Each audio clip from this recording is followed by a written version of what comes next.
head around because currently there's a media blackout in Gaza. Israel bombed, these internet fibers within Gaza, and there's a complete internet blackout. That's why you haven't seen Gaza on your feeds for the last 2 days. And so part of me is like, what if they actually go to war with Iran? And another part of me is, are they using this as a cover to do whatever they want in Gaza as well? It's a very, very terrifying time. And as I said before, it has met with world impunity. Western states, and Germany in particular, is complicit in the genocide and murder of the Palestinian people. My personal experience, it was told a little bit in the introduction. We have been on the streets for the last 600 days advocating for the survival of my family, and survival of the Palestinian people. It's not, it moved from saying free Palestine to like let my family eat a piece of bread, right? That's the trajectory in which we have reached as an activist movement. And uh, you know, and I was met with complete criminalization by the German state. Now, every time I leave the country, I'm subjected to like hours of interrogation and searching and um, harassment, towards my family.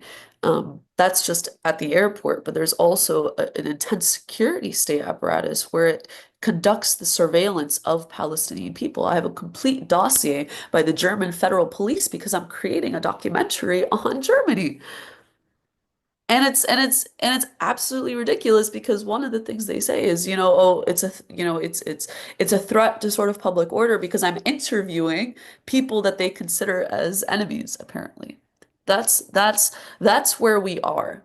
And so I sort of want to bring it to this topic in particular because I have seen some, legitimate criticisms of this boycott struggle. Like why does it matter? This is not really going to help Palestinians. This is, very this is sort of a random call in the span of a genocide. But you have to understand, Germany in particular has this very, very, and I'm sure Khalil and others will talk about this later on, but I sort of want to give a brief introduction. In Germany, there is something called the reason of state. In German, it's called the Staatsräson, right? And in 2008, Angela Merkel to the Israeli Knesset said that Israel's national security is their reason of state. It's essentially a state doctrine that they've created and how they have, to deal with domestic policy surrounding Israel. And so the Israeli interests are a priority to the German public. That, right? This is a book fair, right? It's something that has to do with literature and exchange of ideas and something that should happen, right? Literally, creative people and authors and writers should not be punished for the actions of a state. Of course, that's true in theory, but how it has happened in real life is that you have to understand that this reason of state that I spoke about is completely institutional. Zionism and a pro-Israeli bias is institutional within Germany. There is no public or private institution that is not pro-Israel. None whatsoever. Not primary education, not a primary education school, not a college, not a cultural institution, not a university, nothing. Every single institution has ties to the Israeli state because what has happened, right? So after World War II, Germany wanted to reintroduce itself to the world.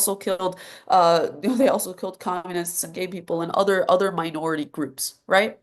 That's what happened in Germany. So to re-enter the world stage, to prove to the world that they're actually a liberal democratic country, they have to sort of make amends. They have to create a memory culture that rectifies how they have treated Jewish people. And so how have they done that? They didn't denazify. They didn't do post-colonial education. They didn't, look into their racist infrastructure that had the dehumanization of a people that led to something like the Holocaust even happening. No, what they did is that they said that they are going to support the state of Israel unconditionally, right? Okay, but what happens after that, right? You say you want to support the state of Israel, but in Germany, they have the largest Palestinian diaspora in Europe. Outside the Middle East and South America, it's Germany that has the largest Palestinian diaspora. Part of them escaped after the Lebanese Civil War, but they have been consistently considered a stateless people. And so now there's this, pesky problem within Germany because you have a large Palestinian diaspora and a migrant population that will not support Israel, that is on the streets protesting and genocide consistently for the last, 600 plus days. And so there's a problem now, right? Because the reason of state is being threatened, right? The way in which they're entering the world stage and the way they have based their entire memory culture on is being threatened by pro-Palestinian advocates. And so what they have done is that they have criminalized the pro-Palestinian movement in every situation possible. And so in 2019, there was an anti-BDS resolution that was adopted by the German Bundestag. And what this means is that cultural institutions,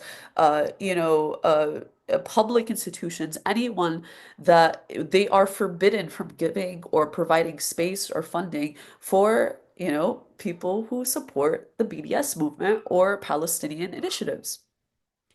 Of course, this is not a binding resolution, but multiple resolutions have been passed on top of that that reaffirms this.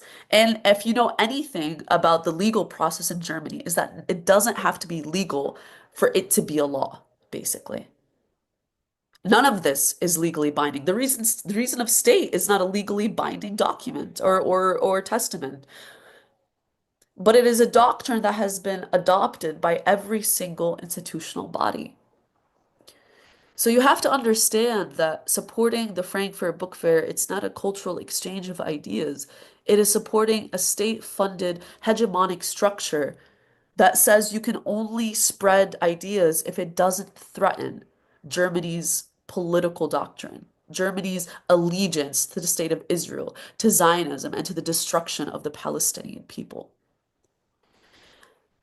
I something that I lived in New York. So I'm originally from New York. I married my husband and we live in Germany now, but I'm originally from New York. And something that we said on the streets of New York whenever we protested, even like way before the genocide, was from Palestine to the Philippines, stop the US war machine. Right? That's something that that we always used to say, and something that I vehemently believe in is the concept of complete solidarity with with struggles that understand how colonialism and how violence from these colonial states are inflicted on cultural and artistic institutions, and how it could destroy a people and how it could minimize and silence a people fundamentally.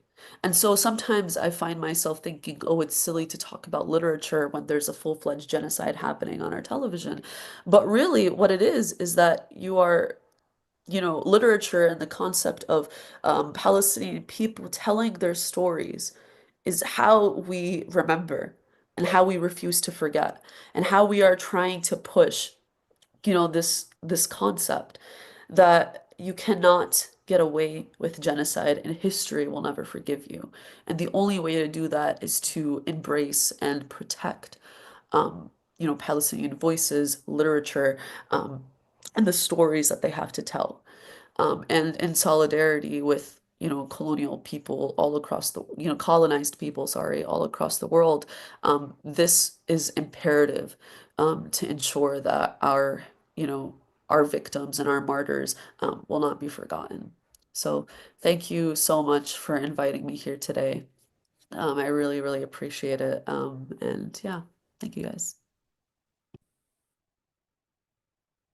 Thank you very much, Hebh. And thank you very much for leading that very difficult task of recounting what is happening in Palestine, and for giving us a primer on what is happening on the ground in Germany. This talk about this distorted memory culture that brings about projects and institutions such as the Frankfurt Book Fair. And with that, we go on to our next speaker. On that note, this is a continuation of our talk about what is happening on the ground in Germany. And to talk about the situation in Germany and the Frankfurt Book Fair, we have Khalil Pierre, of the Palestine Library. Now, the Palestine Library is an initiative started last year for participation in the Palestinian Cultural Festival in Frankfurt. And like most Palestinian solidarity events in Germany, the festival took place outside in a public space due to the comprehensive institutional oppression, which Hebh outlined just a while ago, even in educational events focusing on teaching about Palestine. And now to talk more about this situation, we have Khalil. Khalil, can you hear us? Hi, yeah, I can hear you. Can you guys hear me? Right. So here is Khalil Pierre from the Palestine Library. Okay. Well, firstly, I'm very grateful for being invited to speak, and I'm very grateful for Hebh for giving the introduction and for helping to make my life easier as a very good primer of introducing a lot of these topics to all of you here. And I would like to reiterate and specify that the Frankfurt Book Fair is used as a soft power tool by Germany as a way of co-opting literature to launder the reputation on an international stage.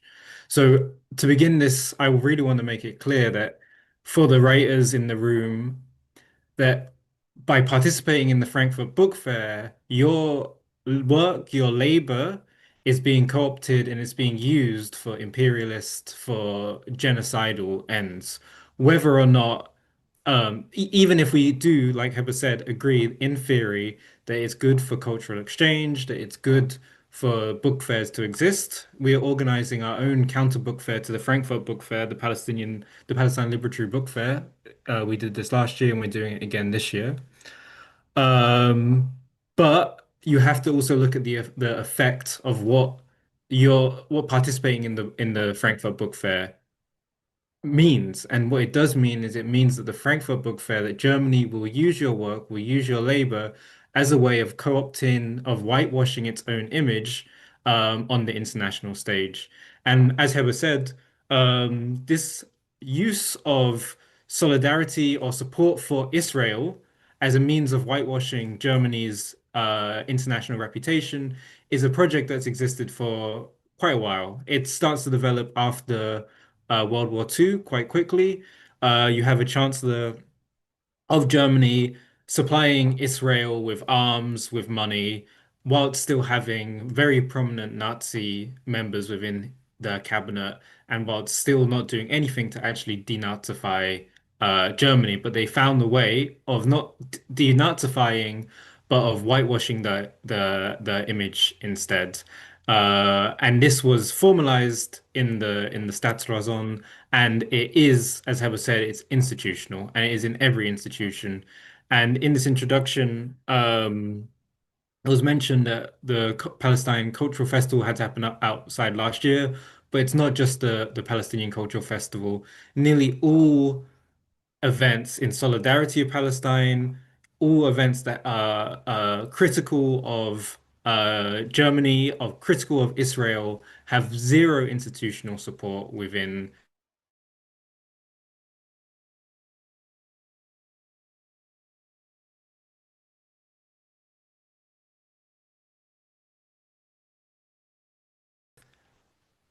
Yeah, so the reason that it's important to boycott the Frankfurt Book Fair, in our opinion, is that this book fair is being used as a soft power tool, as a way of Germany whitewashing its image. And if it's the image of Germany, the international reputation of Germany that is so important to Germany, then we want to extract costs from Germany for this international reputation as a way of you like to extract costs from them for their international reputation, um, because we need to stop the German government from doing what it's doing. We need to stop the German government. People use the word complicity often, but it goes beyond complicity. It's collaboration. Germany, the UK, the United States, multiple Western states are not just complicit in the genocide, but are actively collaborating in this genocide. You see this militarily with the continued delivery of arms to Israel. You see this in legal terms, where Germany has gone to the ICC and has defended Israel, has put its name to on the opposing side of the genocide case. And this was done by the so-called liberal and left-wing politicians. So Zionism and therefore fascism is state policy within Germany, and it's across the political spectrum. So this does need to be fought against, and it needs to be fought against immediately because of the urgency of the situation. And the Frankfurt Book Fair and boycotting the Frankfurt Book Fair is a way that you can participate in this fight against imperialism, fight against genocide. And I really do want to appeal to you. I understand how difficult it is and how what this Frankfurt Book Fair does represent is also an economic opportunity for people. But I also want you to think about what you want your art, what you want your work, what you want your literature to be for, and whether or not you want it to be for and in the name of and co-opted by and used for genocide, imperialism, and white supremacy. Um, I want to talk a little bit about the experiences on the ground since I've been in Germany. I moved to Germany in 2023, at the start of 2023. And so I'd been in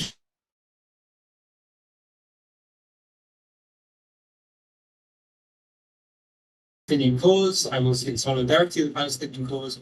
But to be honest, I wasn't very active politically at the time. Um, but I come from London. I come from East London. We have a very vibrant multicultural community, very diverse, and very that has political power, that has political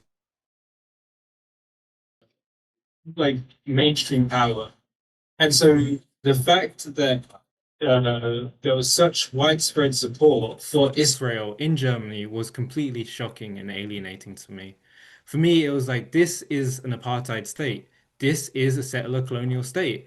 And what there was widespread institutional and also public support for Israel in Germany and for the actions of Israel in the start of the genocide for Germany, in Germany. One very clear example that I always talk about is that um, when I was going to buy tickets so I could get into work in the morning on the underground ticket machines, there would be the flag of Israel, and it would be like, "We stand with Israel," and then below this, "Please buy your ticket." And this was so shocking and so absurd to me.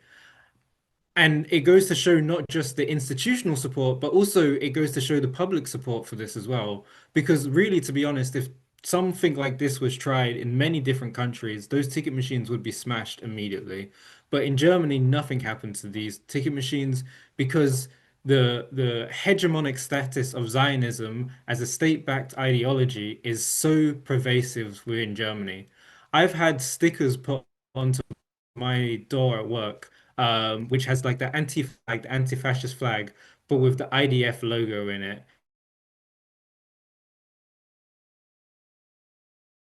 Leftist spaces, there is still widespread support for Israel. I've had stickers stuck on my door at work that have IDF sh soldiers shooting guns and the statement saying like there is no um there is no room for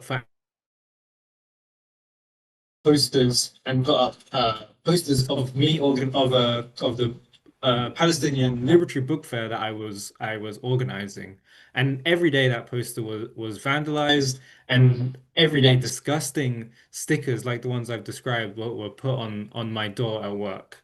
Um, and the sad thing is that I didn't really go and try and do anything within the university because within the university, all I got told was that I needed to take down the flyers because it was too political. Um, Now that's a singular experience, but this is widespread. I have many friends within the movement. I have a friend called Gayaf, and after October 7th, he was organizing a Muslim art exhibition. This had nothing to do with Palestine, and this art exhibition was in Berlin was cancelled merely because Gayaf was Palestinian, a Palestinian Syrian, and because Germany was doing everything it could at that moment to suppress and to erase Palestinian cultural and political voices. And this is why I say that it's collaboration. Because if we agree that political repression and if we agree that cultural erasure are parts of genocide, then what Germany is doing is actively participating in this political suppression and this cultural erasure through the banning institutionally of any events that happen with solidarity with Palestine. And it's so frustrating to talk in Germany about this because I don't know if people this clip online of Albanese being asked by a German reporter, where is it written down? And this is the attitude in Germany. There is so little critical thinking, there is so little comprehension of power can be used and misused for genocidal ends, despite the fact that they constantly harp on about how progressive they are and how much they've done to atone for the things for the they have not done anything to atone for the Holocaust. They have just used the Holocaust and their guilt, and they've, in a narcissistic way, centered their own guilt as a way of trying to launder their internationalization. I had a conversation with a German man not too long ago, which will always stick in my mind, where I was arguing with him that what was happening in Palestine and what was happening in Gaza, it was a genocide, and his response to that was, I'm fucking German. I know what a genocide is. This is the attitude within Germany because Zionism is a status within Germany. I've had friends who have had their houses raided in the early hours of the morning for organizing protests in solidarity of Palestine. I have friends who have been fined for disagreeing with state journalists about the use of the word terrorism to describe October 7th, which was used as a way of manufacturing consent for genocide. When Western journalists start talking about terrorism, we know what that means as people from colonized countries. We know that when this use of the word terrorism starts to get really ramped up within the media, it is the Western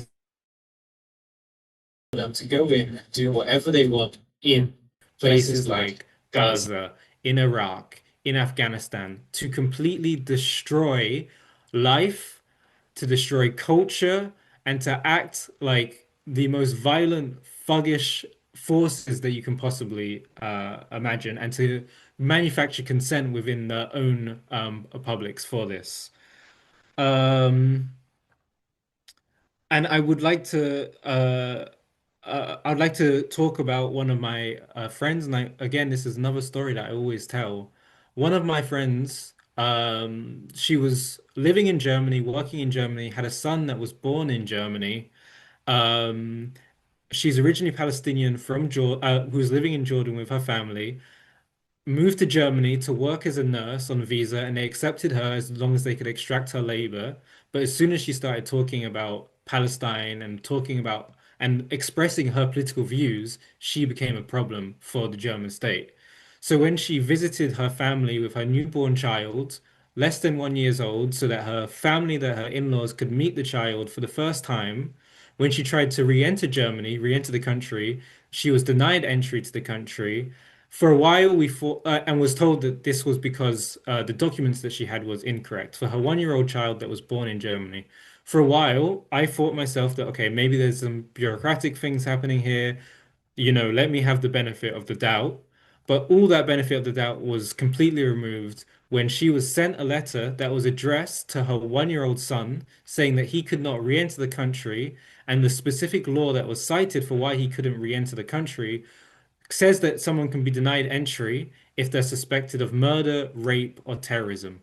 So the German state sent a letter to a 1 year old child saying that they suspect them of murder, rape, or terrorism, and so that they can't re-enter the country because of this. This is how extreme German state policy is, that it criminalizes one-year-old children and accuses them of terrorism. And Heber mentioned it briefly, but what is happening in the schools in Germany is horrible and it's also not talked about. Kids are being excluded, they are being expelled, they are being criminalized essentially for expressing solidarity with Palestine. Um, and Batul, her situation has still not been resolved to this day. She has visa requirements, so she had to leave her one-year-old son to come back to Germany so that she could fight her case, leave her one-year-old son in another country. And I can't express how difficult that must have been for a new mother to have to leave her child. She had to leave her child so that she could fight in Germany. And to this day, it still has not been resolved. Her child is still not allowed to re-enter the country. And she's made the decision to leave Germany and to go to Jordan and to continue the fight in Jordan against what the German state have done, but also for Palestinian liberation, because she cannot trust German state and the German state around her child, which is completely reasonable in my opinion. And again, there is zero civil support for us in Germany. All the support we have is from the movement itself and from activists and the sacrifices that people are making. And this is why we're making this call for international solidarity. Because if we have no civil support, we need international solidarity to continue our struggle, continue our fight against the German state. And the Frankfurt Book Fair is a prime target for this because it's a soft power tool that's being used by the German state to co-opt their image whilst collaborating on genocide. Um, and if it's the international reputation that is so prized to Germany, then we must extract costs for them for their continued support for Israel. Um, and I've heard people talk about going there and trying to appeal and trying to rationalize, and you cannot appeal with white supremacy. You cannot appeal with white supremacy. You must build power. You must show solidarity with those who are in the struggle, and we must build counter power to the German state, and we must fight the German state. We cannot appeal to white supremacy. Um, and again, I final words, you have to ask yourself, what do you want your labor to be in the use of? What do you want your writing and your literature to be in the use of? Do you want it to be in the use of white supremacy, of imperialism? Do you want it to be co-opted by a state so that it can collaborate with, so it can continue collaborating with genocide with um, no consequences? So yeah, thank you very much for your time.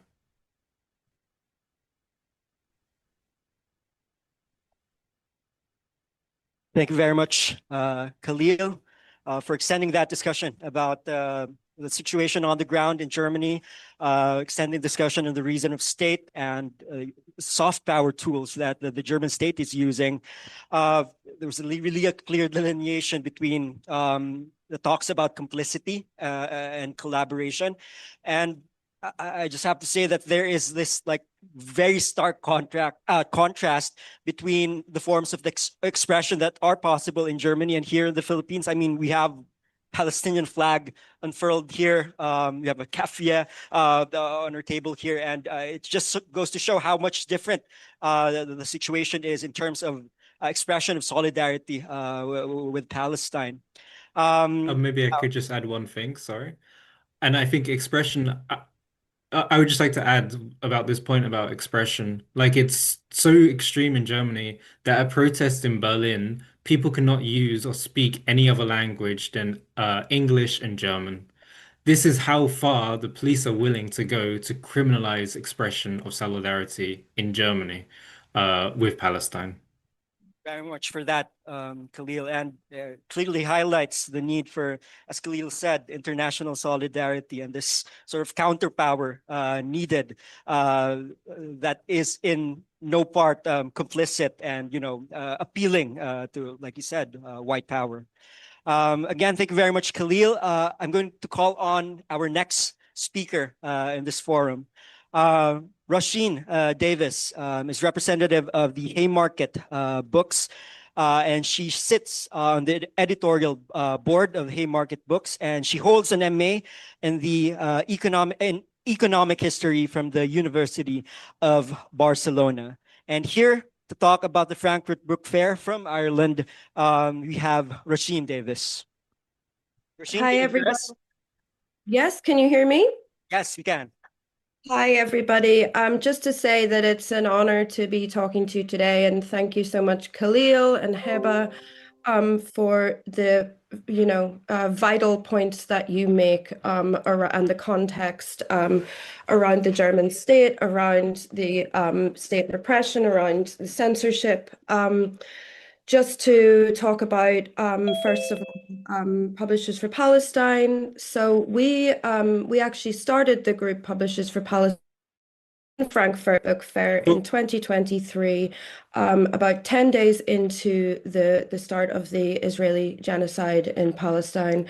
This came about essentially as an emergency call that we, as radical publishers, as left publishers, as book workers, cultural workers, decided that we had to come together and meet in this forum because we recognized, first of all, the emergency, the emerging genocide, the emerging situation that was unfolding in front of us, that we had to come together to raise our voices, and also to stand against the pro-Zionist agenda and stance of the Frankfurt Book Fair, first of all, in cancelling the literature prize for Adonai Shibli, which they then doubled down, lied about. That was so yes. So there was that. There was also from that there was a statement from the fair. This was in 2023. About the fact that they were going to feature more cultural programming to promote Israeli books, literature, and that they were going to create a broader focus. We saw quite early on that Malaysia did not attend, as a national front, did not attend Frankfurt Book Fair in protest. From that time, we've come together as a broad-based coalition of international publishers, book workers. We now have over 600 publishers that are part of our international solidarity organization, drawing from around 50 countries, and just here to shout out to really recognize the work of Filipino publishers in the Philippines in really being very, very supportive of this group, and a key and very crucial part, especially this year as guests of honor, just to say, very important that you use your voice here, given that role. Just to sort of so just to talk about as well, within our 600 signatories of within the coalition, we have not none of those you will not be surprised to hear include a single German publisher signatory. We have not heard from any German publishers. We have not received any words of support from any German publishers or book workers. That will sort of tell you all you need to know on that front. I'm just going to, so we also had, we did contact as Publishers for Palestine, put out an official statement in 2024. They did not respond to us. So I'm just going to kind of read some points from the statement that we made in January of this year around calling for the boycott of Frankfurt Book Fair.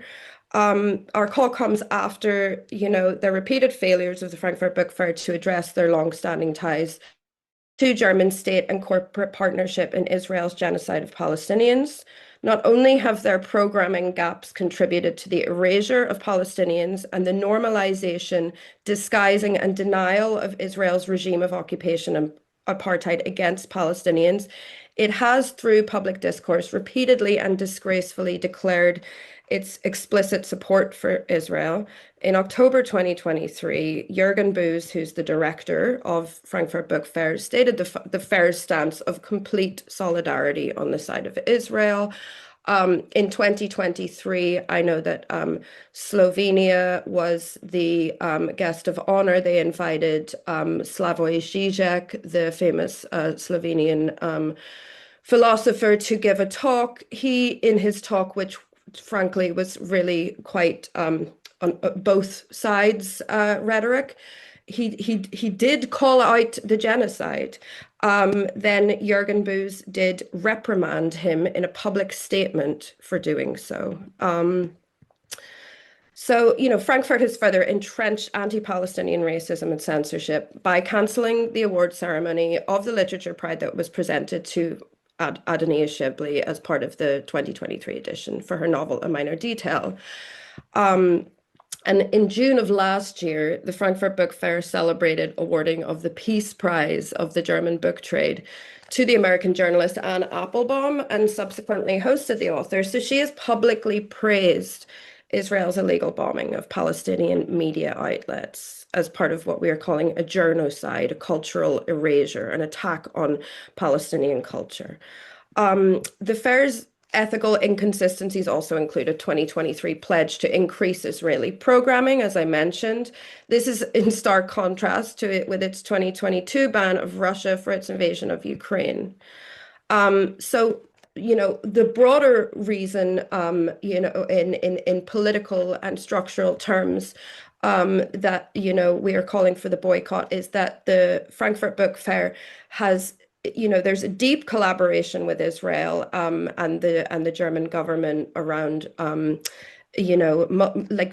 especially around entanglement with German multi-million-dollar publishing multinationals, Holzbrink Publishing Group and Bertelsmann.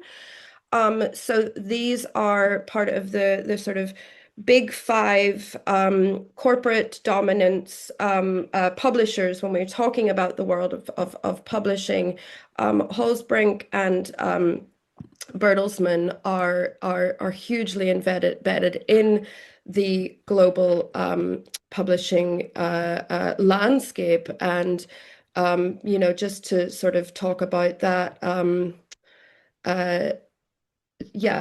the Holzbrink support for Israeli startup goes beyond the financial, includes the reach of their public. They also, their investment portfolio boasts a huge support for portfolio companies with basically deep links to Israel, and including extensive investments in Israeli tech, AI, surveillance, and security technologies. Bertelsmann is responsible for a German-Israeli Young Leaders Exchange. This, in the website, they discuss how Israeli founders can take advantage of Germany's process, intelligence, and planning capacities.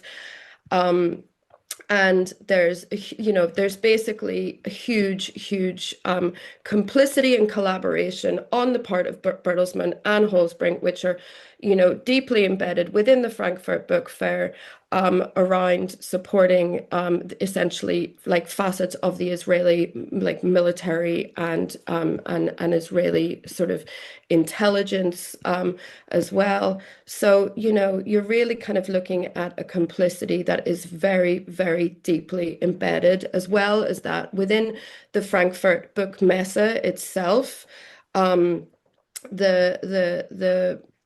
Sorry, one second. I am just looking for. So yeah, within the Book Messe itself,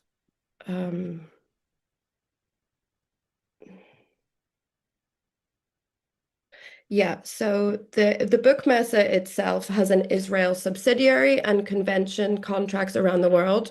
This includes Intersec. This is a Homeland Security Emergency Services police and cyber exhibition that has featured Israeli drone surveillance and military technology. Messe Frankfurt has also hosted the annual German-Israel Congress, launched in 2010 and described as Europe's largest pro-Israel event. In 2004, 24 publishers appeared in the Israeli National Pavilion under the coordination of the Ministry of Foreign Affairs. And in 2018, among those welcomed was the LAVP Enterprises, whose publisher was a former IOF intelligence officer. I'm just going to read. So in our open letter, we made four basic demands of the fair. We condemn Israel's regime of genocide in Gaza and affirm the human rights of the Palestinian people. To refuse collaboration with complicit Israeli book publishers, including by barring their participation in the Frankfurt Book Fair.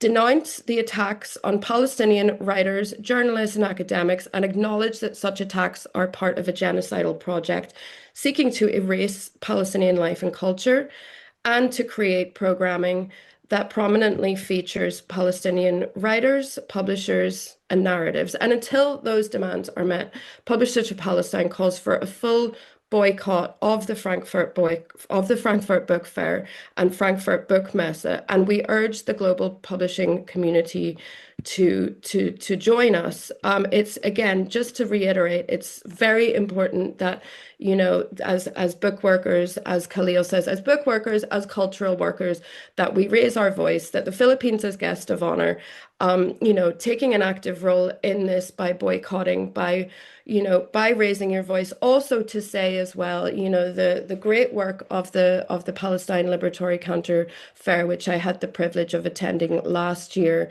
to the brave stance essentially of being located right outside the fair, you know, in the repressive, you know, kind of police state, you know, within Germany, to take that action, to stage a counter book fair, to discuss Palestine in a completely hostile environment, to bring forward voices, to you know, in the establishing as well of the Palestine Library, which is a fantastic initiative.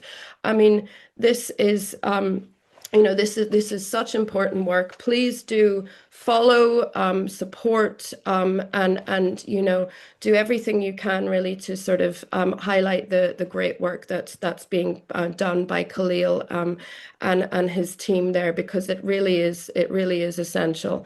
And just to say as well, you know, boycotts work. You know, we've been officially the Palestine, the Frankfurt Book Fair boycott, called by Publishers for Palestine, has been endorsed by the official global BDS campaign.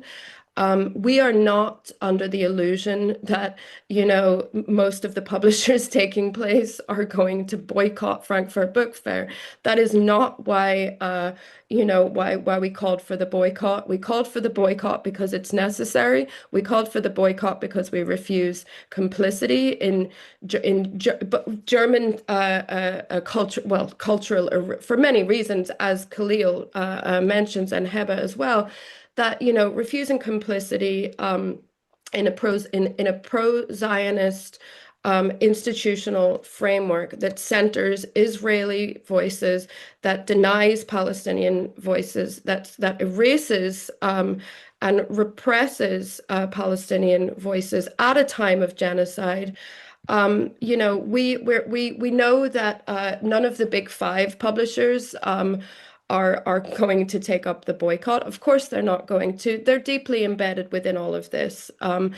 And we call upon people to boycott when they have the power to do so. I'm fortunate to work for a publisher that we do have the power to do so, that it's important, you know, as consistent to our mission, as consistent to the work that we do, as consistent to an organization that is adamantly, actively, you know, pro-Palestine, stands with Palestine, is proud to publish the work of Palestinian authors.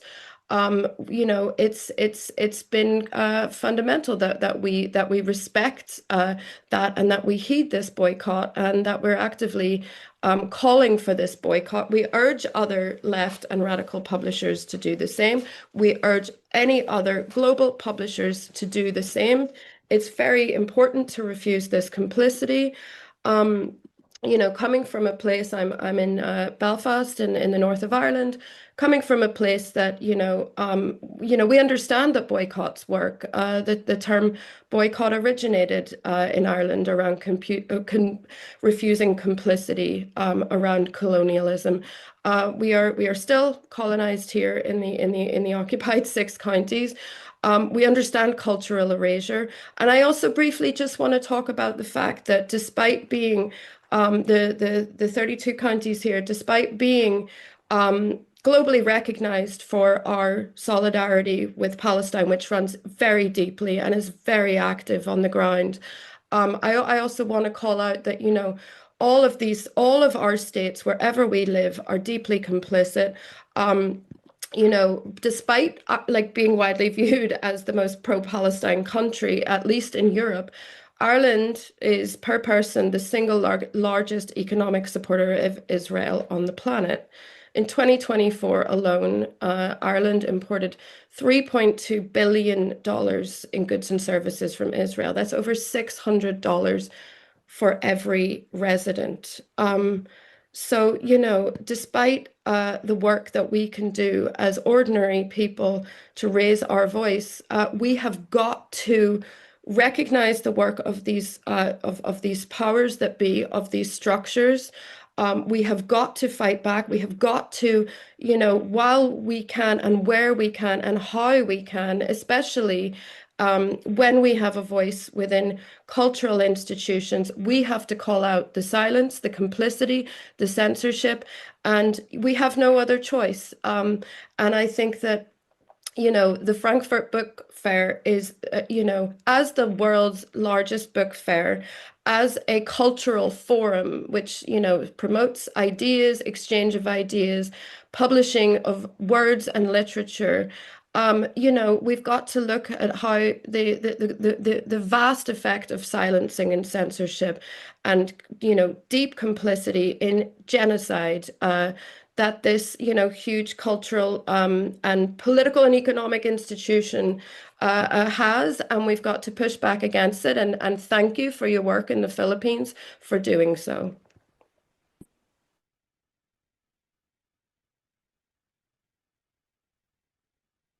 Thank you very much, Róisín, for punctuating the necessity and the effectiveness of the boycott and the crucial point of the boycott being a refusal to complicity. Before I introduce our next speaker in this forum, I'd just like to recognize the presence of the Faculty Regent of the University of the Philippines, Professor Early Solgadong is here with us today. And I know that some representatives of the Ateneo Press are here right now, and also from Vente Zine. We appreciate your presence in our forum this afternoon. It's already 5 p.m. and I know that this was the original end of our forum for today, but bear with us if we could just stay a bit because we had some technical difficulty at the start of our forum. So we're just going to extend a bit so that we have time. Of course, we have 3 more speakers to speak this afternoon. And without further ado, let me introduce our next speaker for this afternoon. Neferti Xina M. Tadiar is Professor of Women's, Gender, and Sexuality Studies at Barnard College, University of Columbia University. She is the author of Things Fall Away, Philippine Historical Experience and the Makings of Globalization and Fantasy Production, Sexual Economies, and Other Philippine Consequences for the New World. Professor Tadiar's work examines the role of cultural practice and social imagination in the production of wealth, power, marginality, and liberatory movements in the context of global relations. Professor Neff, can you hear us? Yes. Can you hear me? Everyone, Professor Tadiar. Thank you, everyone. I want to just quickly say that in addition to being an author and a scholar, I have been in the last year and a half been part of the National Network for the Faculty and Staff for Justice in Palestine in the US. And I was a long time involved in the US academic and cultural boycott of Israel. So I have had a long-standing relationship to cultural boycott, and I have long been an advocate of cultural boycott of Israel. In fact, I participated in more than 11 years ago now. The American Studies Association put out a resolution to support the boycott of Israel, and I agree with Róisín Davies that these are very important. They have actually helped in the last decade to build this kind of global solidarity that we are now seeing, and therefore, beyond their immediate effects, it is part of building a different world. I want to thank my colleagues Khalil, Róisín, and Hebh, because they have given you all of the specific reasons for supporting the cultural boycott of the Frankfurt Book Fair in general and Germany in particular. So thank you, because I don't need to do that. I want to pull out it more broadly here. I am going to assume that we are all here because we oppose the genocidal slaughter of Palestinians in Gaza, which is being live streamed on our devices. That we all agree there is no justified reason for supporting the genocide in any and all cases. Some of you will know that there is a longer history, colonial history, in which Europe, the very world powers that we're talking about, and the US are both benefactors and patrons that had found the Israeli state and the expulsion of 750,000 Palestinians from the lands of historic Palestine to create the modern nation state of Israel. This history is also a history of a series of wars that before and after 1948 that have led to the multiple displacements of Palestinians from their homes, their farms, from their lands, and have led to the occupation of Gaza and the West Bank. And so there is a history here for you to understand about what has created the so-called Gaza Strip, and it's making into an prison in the world, but also now as an open grave, as an open concentration camp and gas chamber. It has been 100 years of war, as the historian Rashid detailed. I will not dwell on this history, but I would like to urge everyone to learn more about it and our own interconnections with this world that we are a part of, to understand not only the plight of the Palestinians, but also to understand the global alliance of US and European states. Here we're talking about Germany, but all these European states, and including the Philippine state, that the global alliance supporting and collaborating, as Khalil said, with the vicious attempt to entire people, and to exterminate them, and as we have seen, not only in their live bodies, but their stories, their memories, their life worlds, their histories, and their futures. And it is incumbent upon us in the Philippines to understand our own role in this history, which we share with many other colonized nations. There is no greater proof that colonialism is alive and well in this present day of advanced capitalism. There's no greater proof than this war and the support and the global alliance of support for it.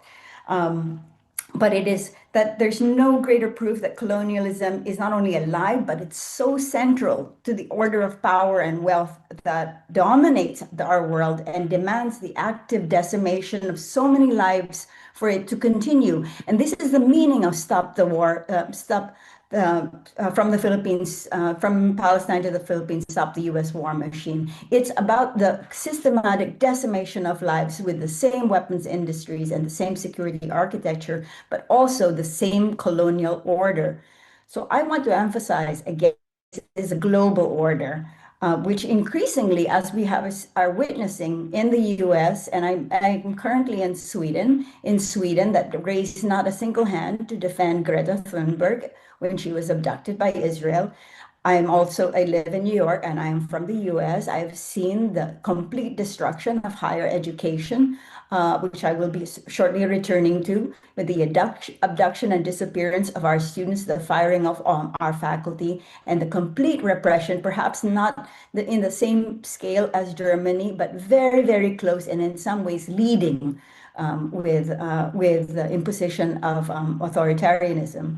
But so this is a global order that that increase defending. It is we need to see that in order to understand that our responsibility to Palestinians who are facing the most brutal form of collective punishment for resisting their colonizers, that this is our solidarity with their struggle to live freely and equally, that is tied to the struggles of our own people, our own peoples, and even our own struggles as writers, publishers, artists, creators, etc., to live, create, and imagine freely. That I want to emphasize that this is not about solidarity as charity. This is about our own freedoms that is completely tied with the freedoms of Palestine. What is the importance of boycott? It is a call for Palestinians, as you've heard, to withdraw complicity, to withdraw collaboration, to refuse the normalization, and I would quote Khalil, the whitewashing of white supremacy, the normalization of this systematic erasure and elimination for the purpose of upholding what is considered valued life, the valued life of colonizers and the valued life of a humanity defined by white supremacy. So it is a call to break ties with institutions that endorse and foster the aims of the ethno-supremacist state of Israel, to put pressure on our own states, to put pressure on all states, all institutions and all communities to withdraw support from Israel and its project of elimination. The BDS call is now 20 years old. It's 20 years old, and it emerged out of an even longer history of silence and complicity of the international community. It was a call precisely given the failure of the international community to stand by Palestinians or to provide impunity for Israel. So this is not a new thing. It is a call to divest from the genocide that in the last 18 months have proven to be, that genocide has proven to be so essential to ruling world powers, but also to global capitalist industries and finance, including the global art world, the global publishing world, the global education and cultural institutions funded by capital investments. And here I will say the largest book fair in the world, the Frankfurt Book Fair, right? The insistence of these institutions on supporting Israel in maintaining their investments, on silencing and punishing people who speak out against and protest the heinous crimes of a state granted impunity by all the world powers, even as Israel has killed thousands upon thousands of their supposed colleagues in Palestine. Writers, artists, scholars, poets, and journalists have been killed, among the thousands and thousands of children and people that we see killed every day and through starvation and bombing. That this is what compels us to heed the PDS campaign. And now I will want to say that the Philippines has a shameful history of abetting and assisting colonizers, its own colonizer, in colonizing its own people and in colonizing other people, from the Vietnam War to the global war on terror. We bear the shame of being the only Asian country supporting the foundation of Israel, of being the second largest purchaser of Israeli weapons, of being part of the global US security architecture, protecting Israel and defending the interests of global capital. We bear this shame. It is the shame of a nationalism that ignores its own people's genocidal colonial experience and accepts the terms of inclusion and a global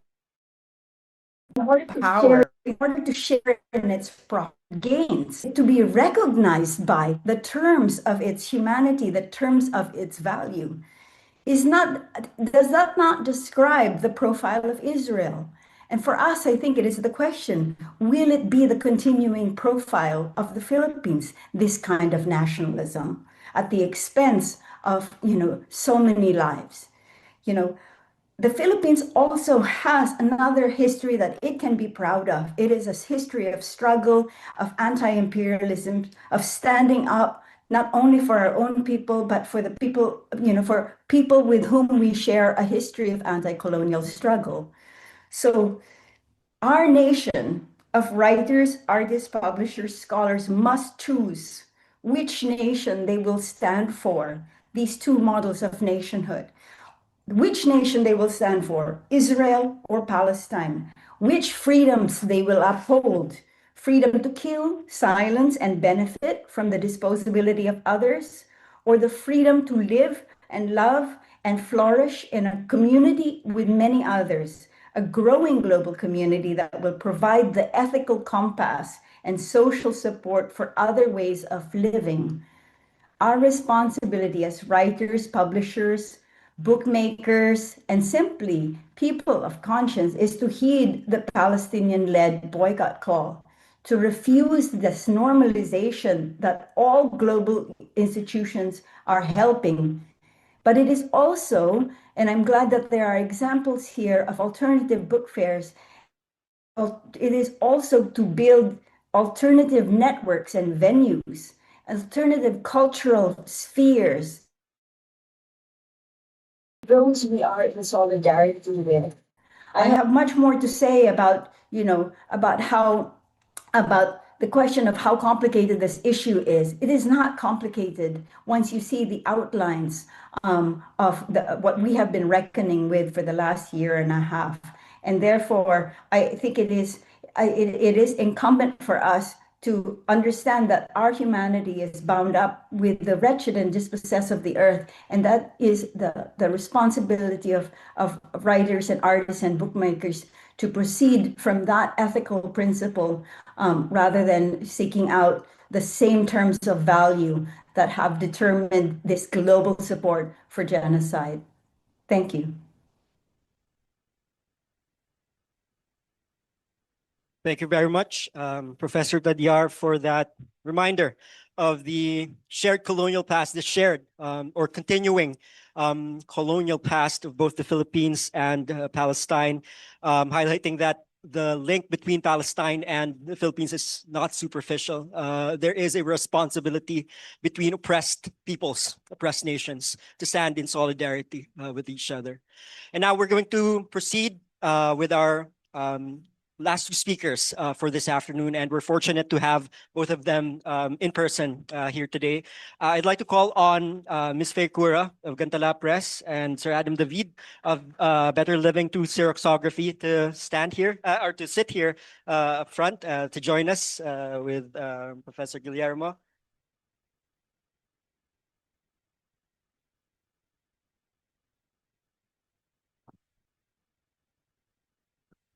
Right, I'm gonna introduce Faye first. Faye Cura is a writer, a peasant advocate, and the publisher of Gantala Press, a feminist small press here in the Philippines. Gantala Press is a national coordinator of the Southeast Asia Feminist Action Movement, or SEA-FAM, and is a new member of the International Alliance of Independent Publishers. It is also part of the Global Solidarity Collective, Publishers for Palestine, to talk about the rationale of the FBF boycott campaign in the Philippines in particular. We have Ms. Faye Cura.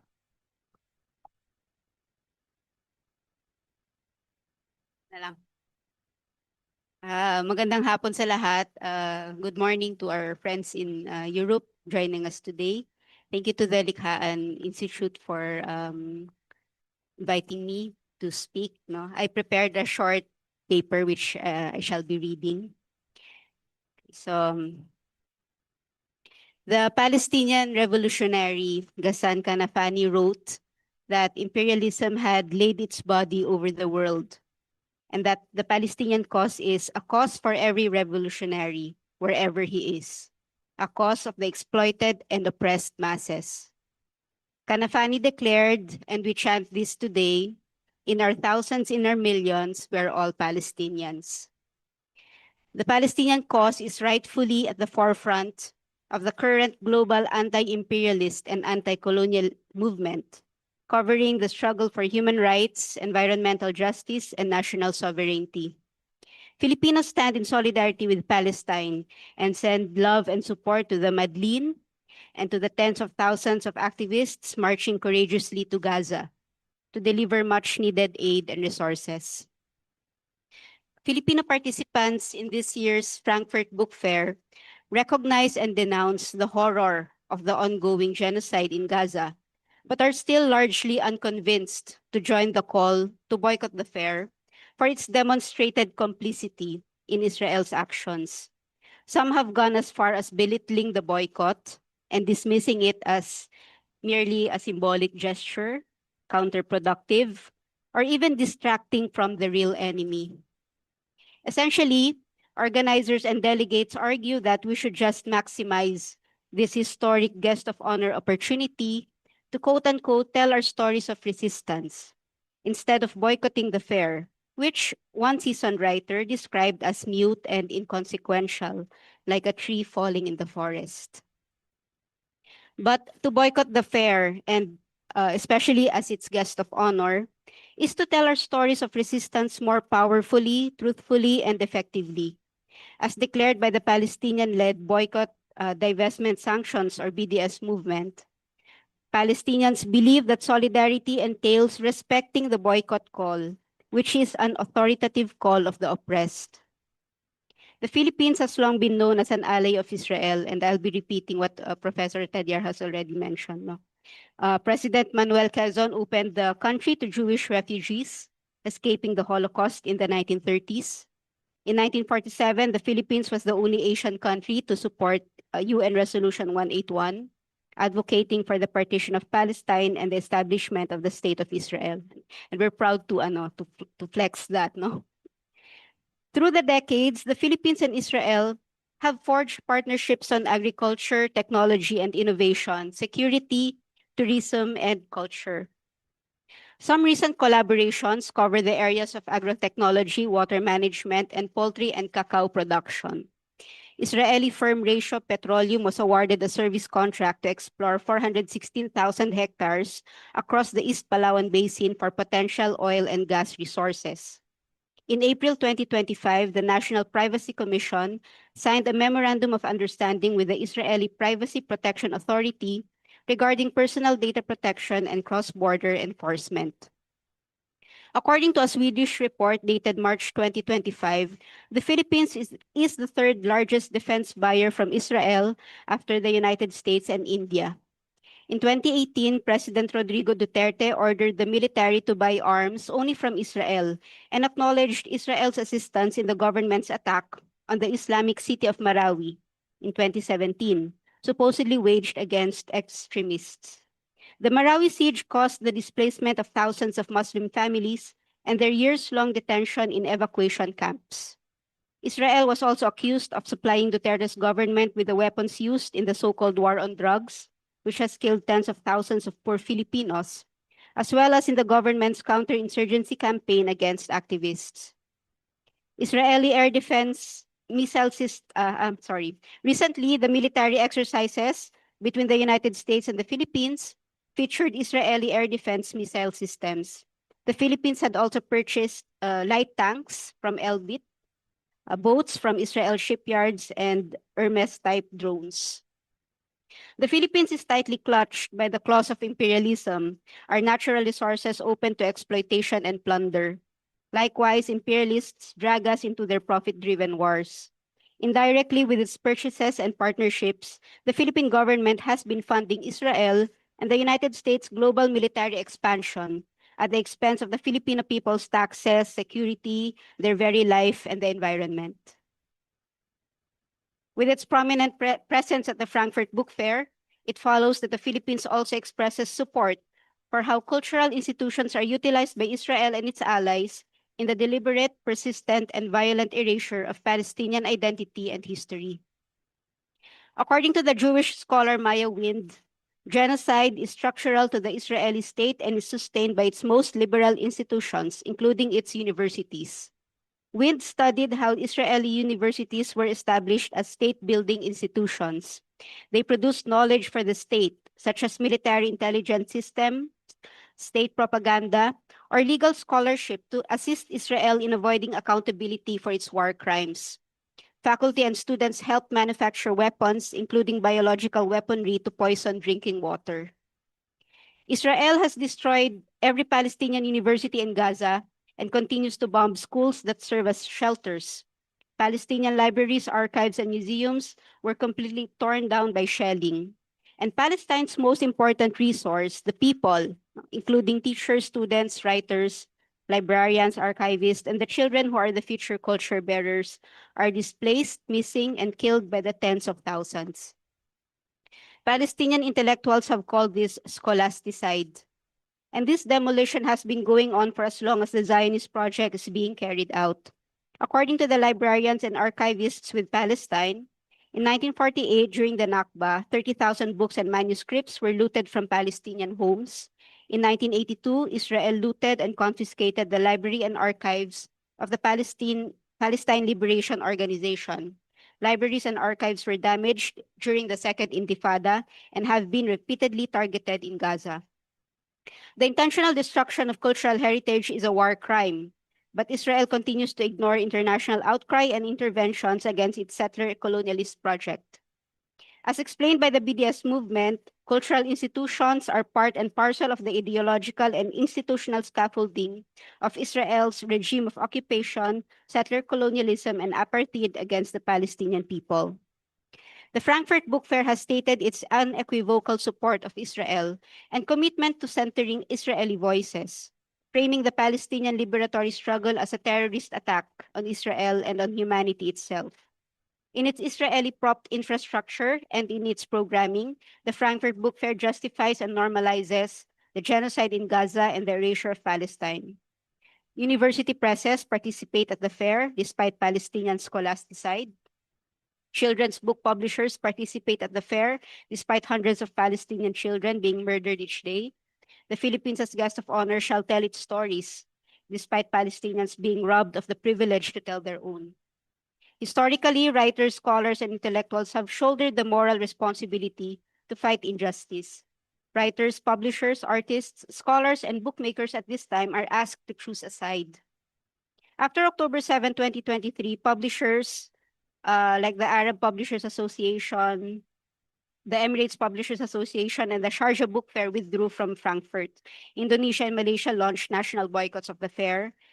In 2024, more than 7,000 writers and book workers in North America, Europe, Asia, and elsewhere declared their commitment to boycott complicit Israeli publishers in an important stand against genocide.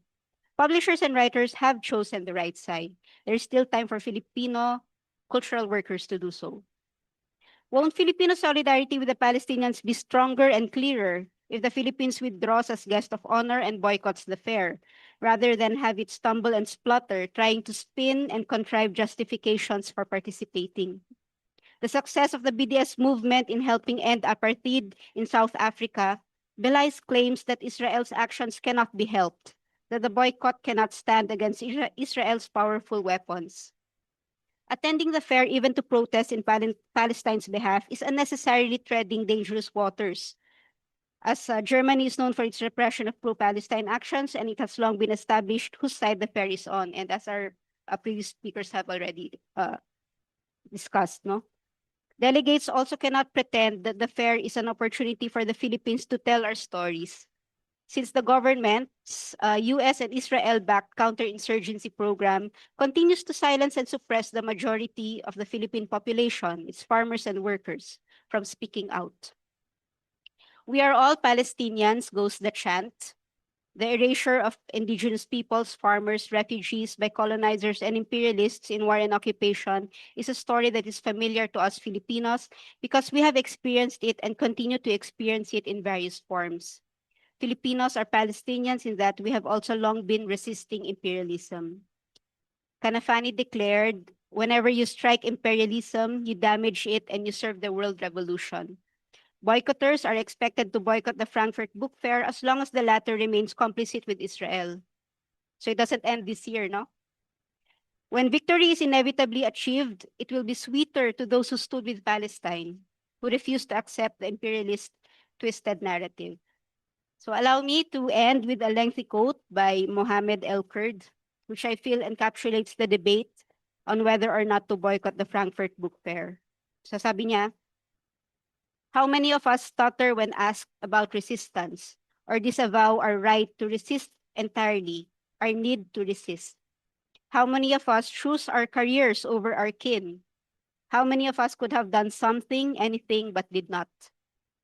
The rallying cry that we are all Palestinians must abandon the metaphor and manifest materially, meaning all of us, Palestinians or otherwise, must embody the Palestinian condition, the condition of resistance and refusal in the lives we lead and the company we keep, meaning we reject our complicity in this bloodshed and our inertia when confronted with all of that blood, because Gaza cannot stand alone in sacrifice.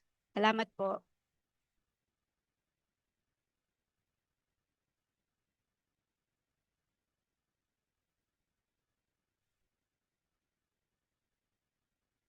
Thank you very much, Faye, for introducing even to me, the term scholasticide, and for again highlighting this obligation to participate in this counterpower towards the Frankfurt Fair. And I particularly like how the embodied Palestinian in all of us should be something that we should be thinking of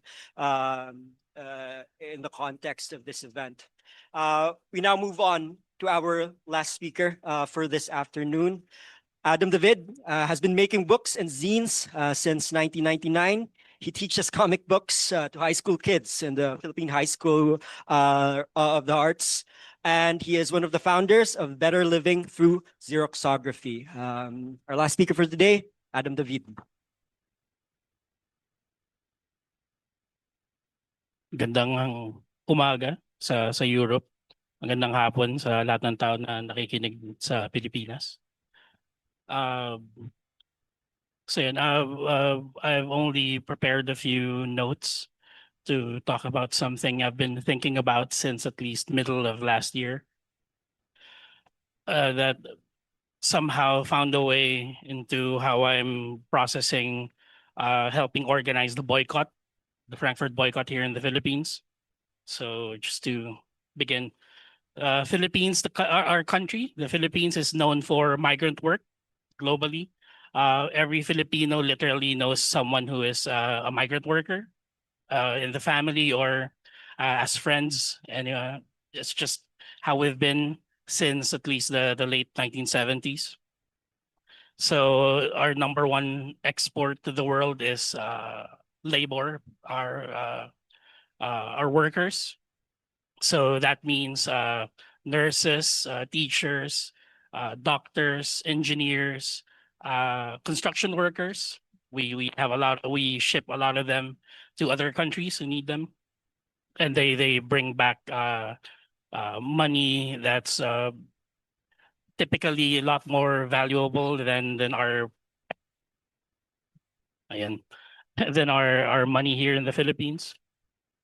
So that's how it's been since the late 70s. So the last 20 years, the internet has brought us BPOs, so business process outsourcing. These are multinationals that hire overseas service providers to do specific tasks. So specific tasks, that means that can be troubleshooting. So if someone from somewhere in America doesn't know how to use their Switch, their Nintendo Switch, they call a number. Typically, someone from the Philippines with an American accent would help that person to deal with whatever's happening with their devices now with their Nintendo Switch. Some of the work is data processing. Nowadays, that means taking data scraped from the internet and tagging it for AI processing. So for AI training, AI learning. So I used to work for a BPO, a digital book publisher called Flipside. Every week we used to get boxes of books from Europe that we would tear up and scan and convert the code so we can turn them into ebooks.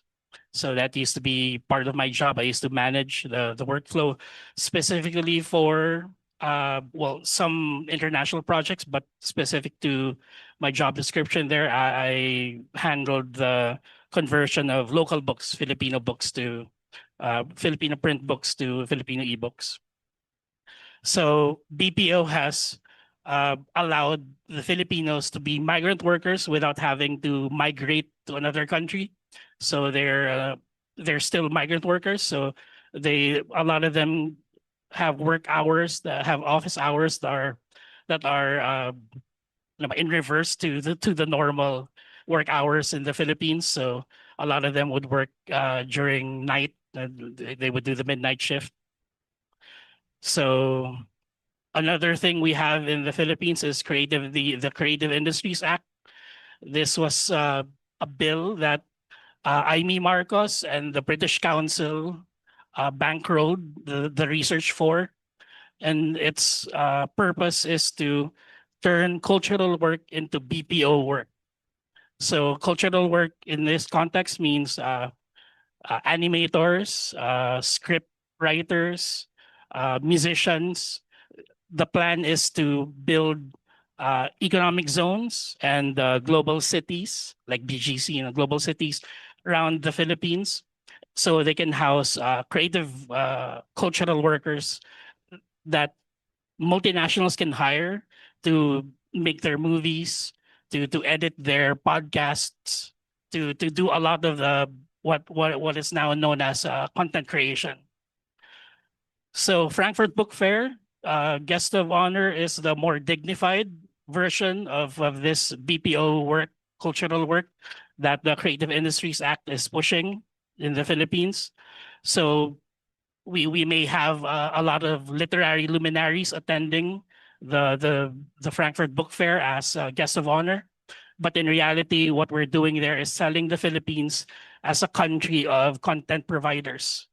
Just instead of podcasts, instead of TikTok videos, it'll be a novel about Philippine resistance, only translated to be consumed by colonial powers. That's the plan. That's why a lot of the writers who are still part of the Frankfurt Book Fair are English language writers, because in the Philippines we write in English too. We're very good writing in English. So a lot of English language writers are basically excited about it, I suppose you can use that term, for the missed opportunity, for the opportunities that they'll find in Frankfurt. So people who disagree with the boycott mention missed opportunities as motive to continue with the book fair. In the Philippines, we call it trabaho lang. So it's just a job. Just a job often means here in the Philippine context is what you do for a living is separate from your personal politics and your morals, as if you can actually separate the two. No? I do not believe that you can separate the two. So the people resistant to the boycott, they are actually vocally, at least online, they're vocally pro-Palestine, but they draw the line in the Frankfurt Book Fair. So for them, the context is it's just a job. So the resistance to join is very work-centric. When you listen to how they try to reason out why they still want to attend.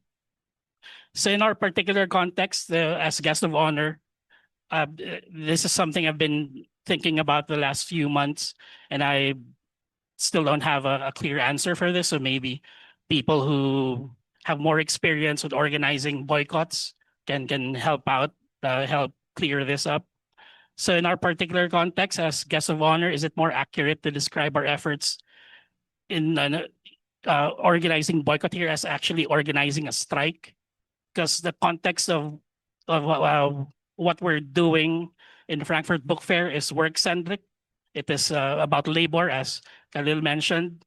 It's actually about labor. It's about us providing work for the multinationals. So as opposed to a boycott, which is, at least in my head, is consumer-centric, a strike is worker-centric. And so far, the reason to continue with the Frankfurt Book Fair is work-centric. So that's one of my questions. Another question is, so what more can we do to convince more people to join? If we try to think about it as organizing a strike, how different will it be as opposed to organizing a boycott? The particular problem is, for a lot of these people, genocide is apparently not enough reason to pull out from supporting the book fair. So may magagawa pa ba tayo? So on that note, salamat. On to the open forum. Maraming salamat. Thank you very much, Adam, for opening that discussion about the relationship of the the call to boycott the Frankfurt Book Fair to the issues of migration and migrant work and labor, and opening up already to the specificities of the tactics and strategies that we could adopt and that we must problematize in the context of the boycott. And with that, I guess we could now open the floor for questions, reactions, or feedback from our audience. And I'd just like to thank everyone for bearing with us and, of course, staying still despite us going over time a little bit. So if we have any questions to any of our speakers, unfortunately, Hebh had to leave the room already as she has another appointment today. So anyone po who would like to address? And if I may, you may address your questions specifically to any of our particular speakers.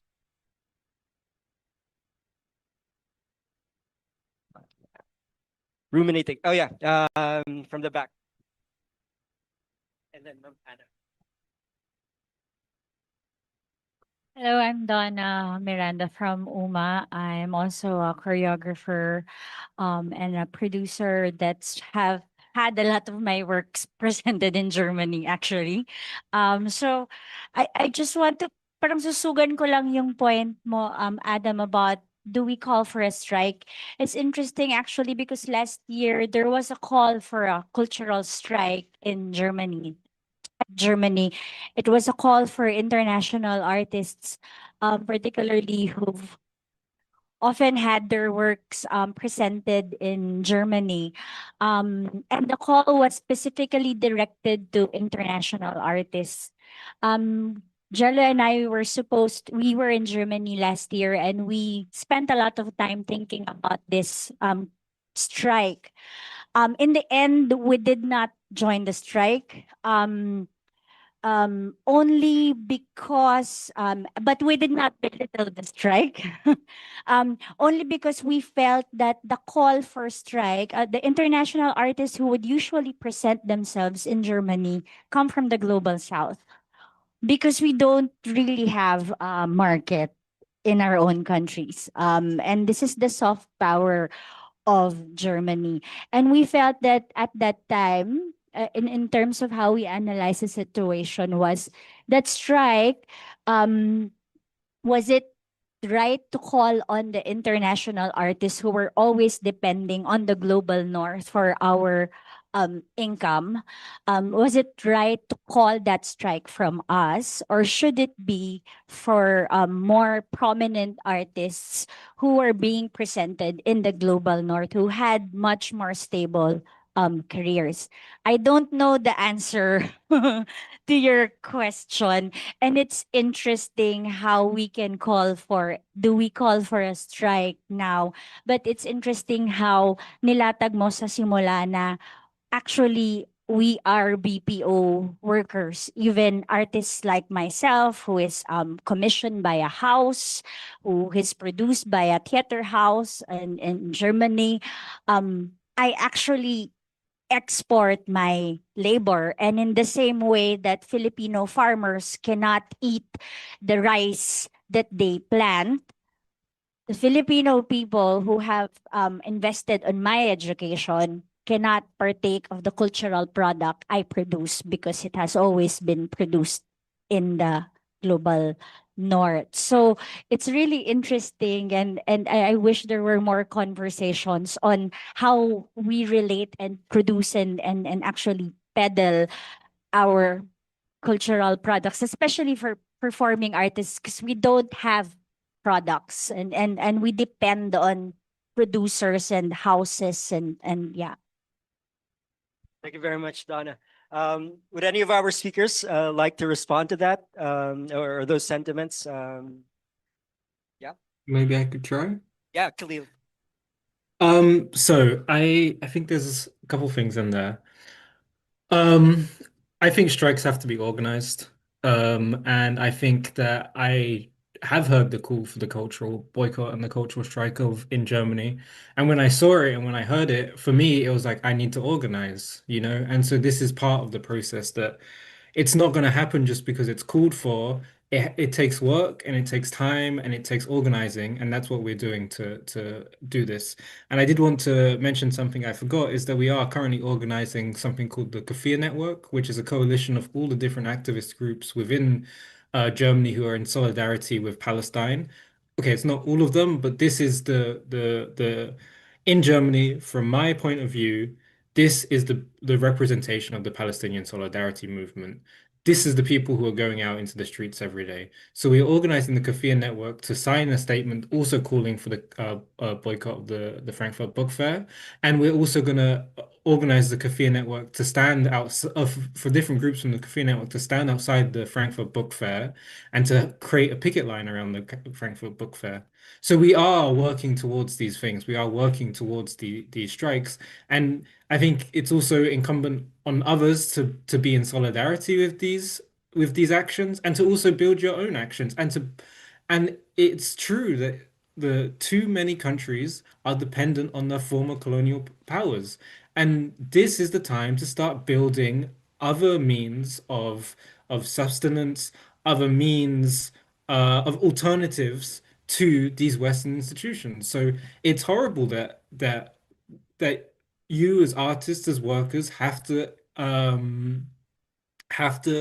interact with these institutions, and this is the power of capitalism. This isn't soft power, I don't think. This is the hard power of capitalism, that it creates a system where to survive, you have to become yourself complicit in that.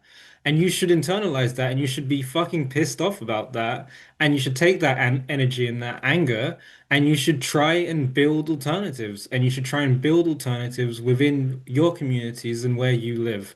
And this is the work that the Palestine Library has been trying to do. It's been trying to build that alternatives, and it's been trying to build educational platforms where we can provide education to other people. And that in itself is also a limited action. That capitalism is so overarching, all-consuming, but we have to fight it and we have to resist against it. And I also understand that I also understand this, how do you say it? Like not knowing what to do when things aren't organized, but we are organizing cultural boycotts, cultural strikes in Germany. And so you can participate with this boycott, you can participate by supporting, and you have to participate by building structures in your own communities that can help you sustain yourself and your work without depending on these Western institutions, which are genocidal, which are colonial, which are white supremacist. Thank you very much, Khalil. Miss Anna was raising her hand a while ago.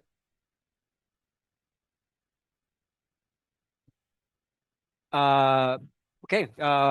Any other audience member who would like to raise a question, perhaps? Yes, sir.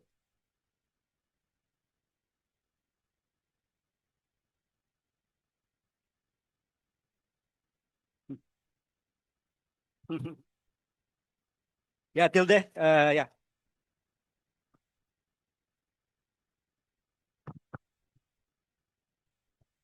Ayun, magandang hapon sa lahat.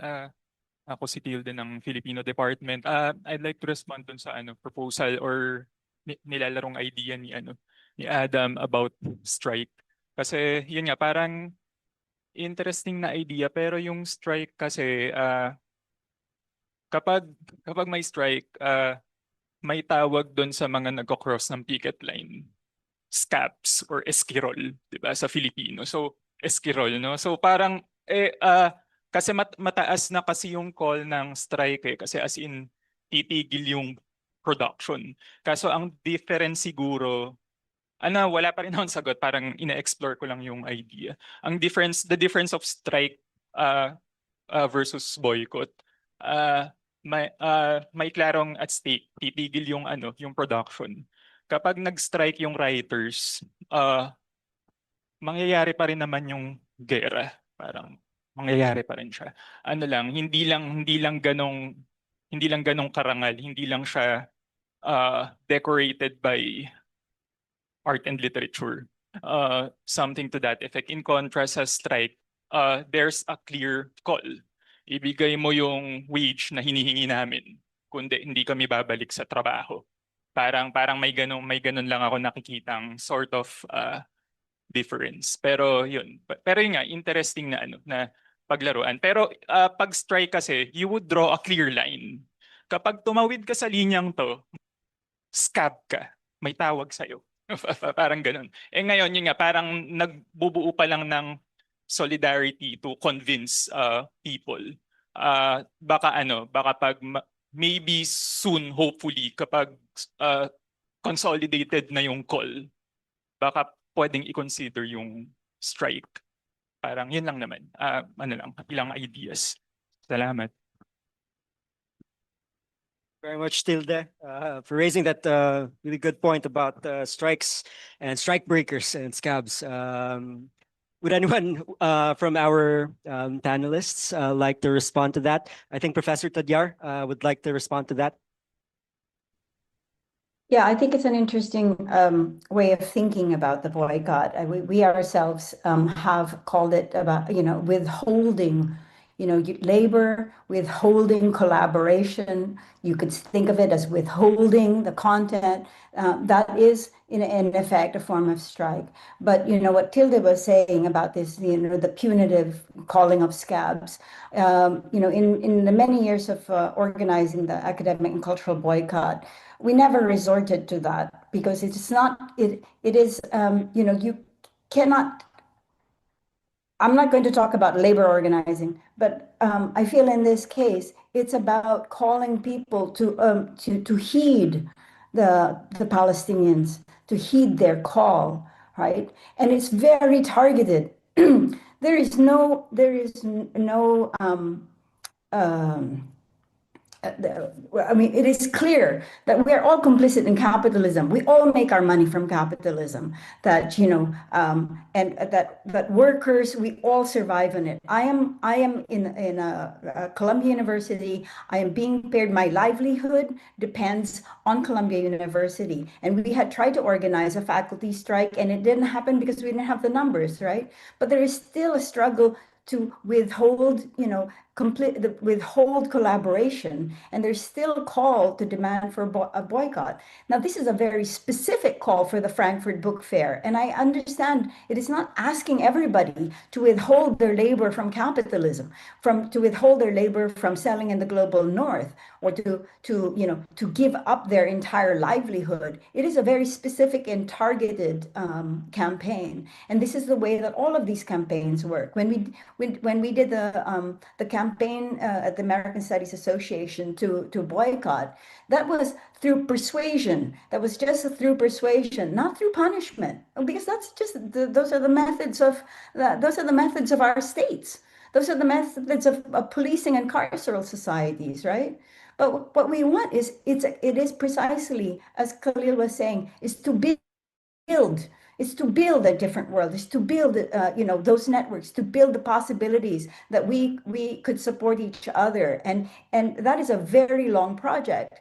But the boycott helps to build. It is not just a refusal. It is a moment and in a larger way to rebuild our societies precisely so that we don't depend on it. So no one is being asked to commit, livelihood suicide here. Everybody understands that all of the least privileged must be protected, and perhaps the least privileged and the least remunerated should also,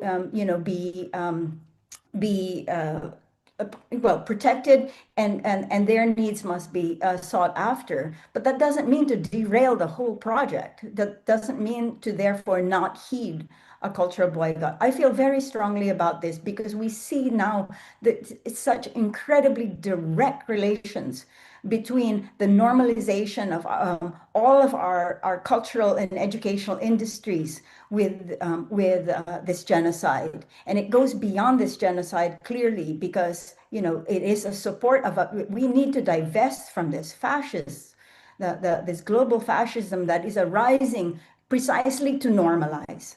And we need to disrupt that. And as I said, it is not all a negative kind of, it's not a purity politics. It's not saying, oh, I won't participate. It is part of building alternative venues and networks and solidarity. Thank you very much, Professor Tadiar.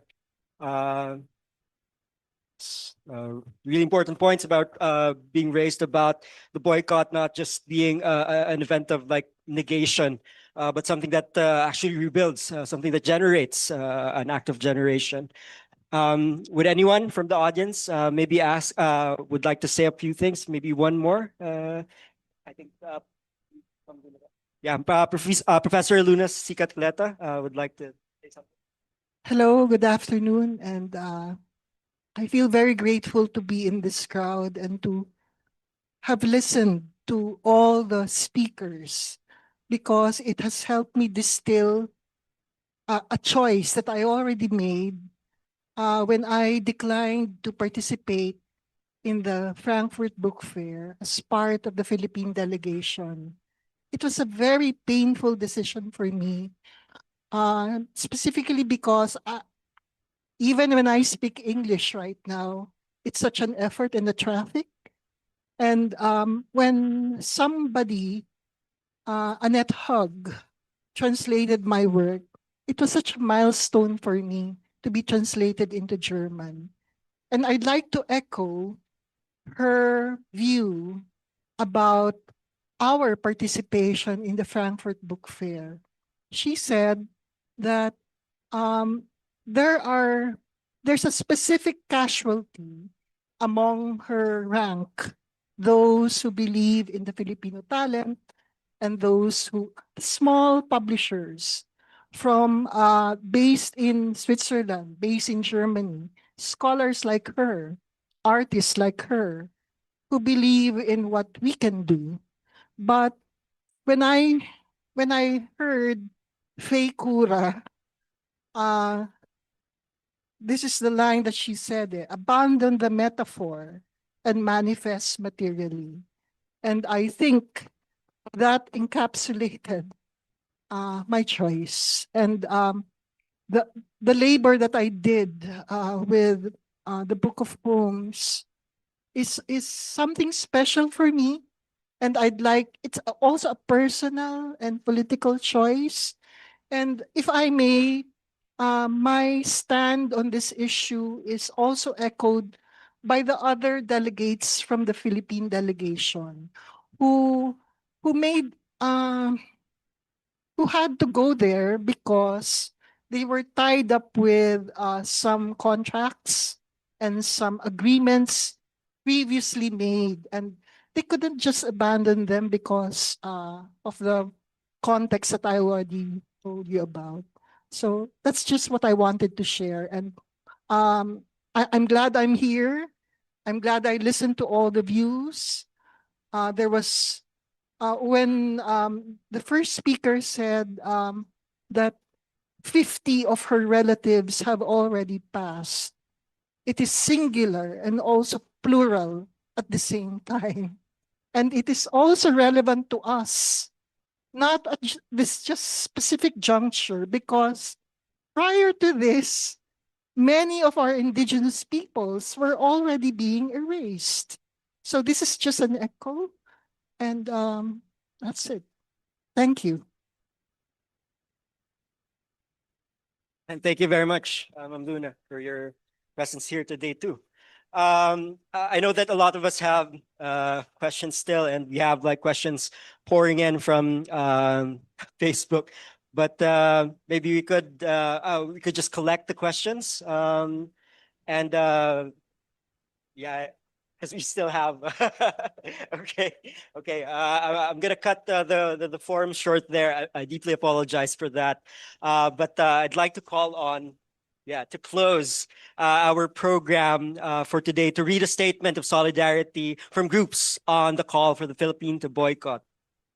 Could I maybe just say Something one else thing? will be delivered. Here is the director of the UP Center of International Studies and also a fellow of the UP Institute of Creative Writing, Professor Ramon Guillermo. Magandang hapon. The Frankfurt, the Frankfurt School philosopher Theodore Adorno wrote in 1955 that one of the main reasons why Auschwitz, the genocide in Auschwitz, might be repeated is the notion of Staatsräson, which was mentioned by Khalil and Hebh. Today, they use the very same idea to argue for their unconditional support for Israel. Germany, known as the land of the discipline of history, has ironically not learned from its own history. So going from there, I was thinking, when we were invited, Luna and myself and the Faye, also Adam, we were invited to discuss with Senator Lauren Legarda's office about our boycott position. I was asked to give some final remarks at that dialogue on the boycott campaign, but I was at a loss for words. I realized too late that I should have read the following short text from the Palestinian author Adania Shibli. This is her reply to an email I wrote her, inviting her to this very same webinar. Shibli said, "Please excuse me for not being able to speak about it directly. There's a lot to do for Palestine and Palestinian writers these days, and what they are going through is very demanding of care and time from me. Witnessing what they've been going through, my experience at the Frankfurt Book Fair, where she was excluded from the ceremonies, seems extremely minor. Please tell everyone that in the midst of this abyss, the care and support of others, colleagues, and beyond makes us feel not lonely. It's at least hands being held when one is being annihilated. That is not nothing, this holding of a hand. What the Palestinian people ask from us above all is this simple holding of the hand. They request from us, they ask from us the solidarity of all Filipino writers and cultural workers, which now takes its most concrete form in the call to boycott the Frankfurt Book Fair. Here we do not speak of simple abstractions. Solidarity also demands sacrifice, no matter how small in comparison with theirs. It's now up to us whether we take up this act of solidarity, if and when we can. The history of Filipino nationalism shows us that it demands not just the liberation of the Filipino people, but the liberation of all peoples of the world from colonial, neo-colonial, and imperialist domination. I learned a lot today about this topic from our speakers. Thanks to all of them. Thanks to our viewers and listeners. From the river to the sea, Palestine will be free. Thank you very much, Sir Bowman. Again, we would like to thank all our panelists that were present here today. Hebh was here, but she unfortunately left. But Khalil is still here. Róisín is still here. Professor Tadiar is still here. Faye and Adam still here. It was a breadth of things that we learned and relearned today from the history of, or the current happenings in Palestine, to the situation on the ground in Germany, to the nitty-gritty, the strategies, the tactics that we should be addressing in terms of the Frankfurt Book Fair. And I'd just like to recount the question that was being posed ago. I think was Khalil who was mentioning this.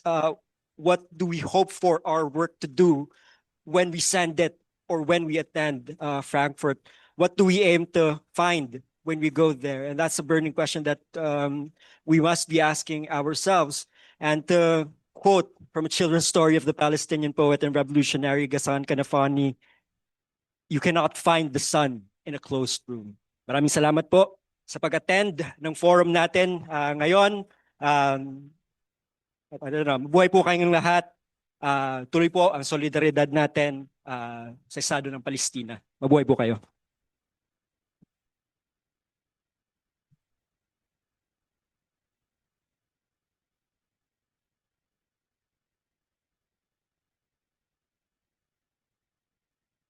Okay, so thank you very much. Again, Khalil, Róisín, and Professor Neferti Tadiar. Do we take a picture? Okay, can we ask the audience members to take a picture with everyone with their panelists, just so we have like a memento of this moment?